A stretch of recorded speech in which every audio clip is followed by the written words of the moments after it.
March 27, 1977. Tenerife, Canary Islands. A quiet Sunday until fate intervened. A bomb at Gran Canaria forced flights to Los Rodeos, a small airport unprepared for the sudden influx. The single runway quickly jammed with massive jets. Los Rodeos, perched in a fog-prone valley, was infamous for unpredictable weather. As planes crowded every corner, dense fog rolled in, reducing visibility to near zero. Pilots, anxious and exhausted, just wanted to get their passengers home. A terrorist threat, diverted flights, overcrowding, and thickening fog created a fragile, dangerous situation. Two giants of the sky, parked side by side, were about to become part of history. The deadliest aviation accident ever was set in motion by a series of small, unfortunate moments. The perfect storm was not of weather, but of circumstance, and it was about to break. On the tarmac sat two Boeing 747s, KLM Flight 4805 and Pan Am Flight 1736. Both packed with tourists, both stranded far from their destinations. KLM's captain, Jacob Van Zanten, was a star pilot under pressure. Delays were mounting and his duty hours were running out. He chose to refuel in Tenerife, hoping to save time later. The Pan Am crew, led by Captain Victor Grubbs, was experienced but unfamiliar with Los Rodeos. As fog thickened, anxiety grew. Their destinies, once separate, were now tragically intertwined. In the fog, even giants can lose their way. In the Los Rodeos control tower, chaos reigned. Two controllers, speaking English with heavy accents, struggled with outdated radios and a flood of transmissions. The fog was now so thick they couldn't see the runway. Guidance was by radio alone. Pilots and controllers talked over each other, creating a high-pitched squeal that garbled crucial messages. Every word mattered, but many went unheard. KLM's captain, growing impatient, taxied to the end of the runway, ready for takeoff. He was told to stand by for takeoff. But the word "okay" muddied the message.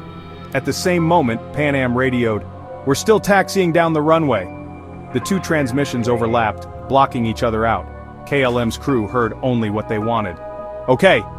The vital instruction to wait was lost in static. Captain Van Zanten believed he was cleared. "We're going," he said, pushing the throttles forward. The KLM 747 began to roll, blind into the fog. Down the same runway, Pan Am was still searching for its exit. Disaster was seconds away. The KLM's engines thundered as the plane accelerated down the runway, heavy with fuel and urgency.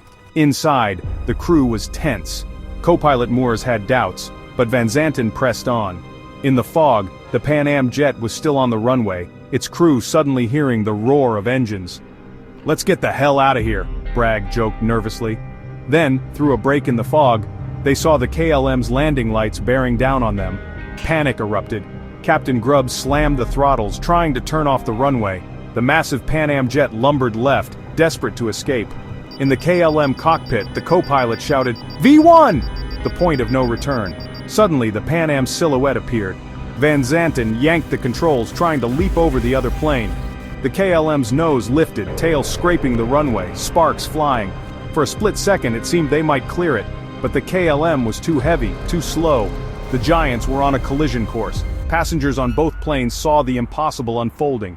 In the fog, there was nowhere to run. The moment of impact was inevitable, and it came in a flash.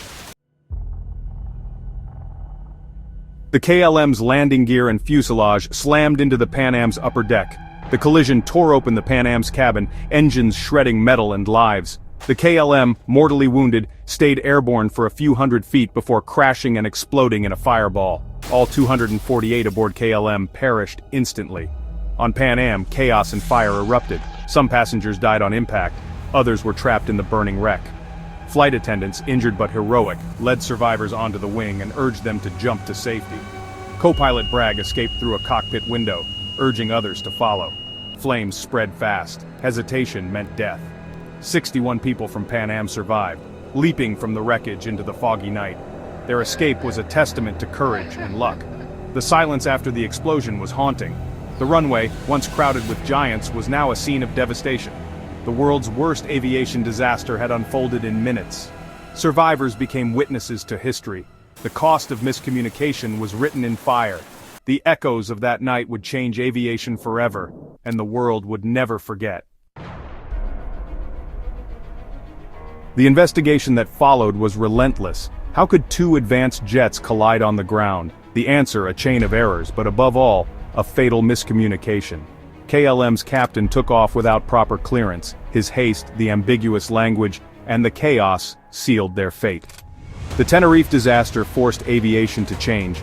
Air traffic control language was standardized, no more okay, only precise, unambiguous phrases. Takeoff became a word used only for actual clearance or its cancellation. Ground radar became standard at major airports, allowing controllers to see planes even in fog. Cockpit culture transformed crew resource management, empowered all crew to challenge unsafe decisions. No longer could a captain's authority go unquestioned. The tragedy flattened hierarchies and made teamwork the law of the skies. Today, every flight is safer because of Tenerife. The 583 lives lost were not in vain. Their sacrifice forged a new era of aviation safety. Every time we fly, we are protected by the lessons learned that day. The echoes of Tenerife remind us, clear communication and teamwork save lives, and they are the silent guardians of our skies.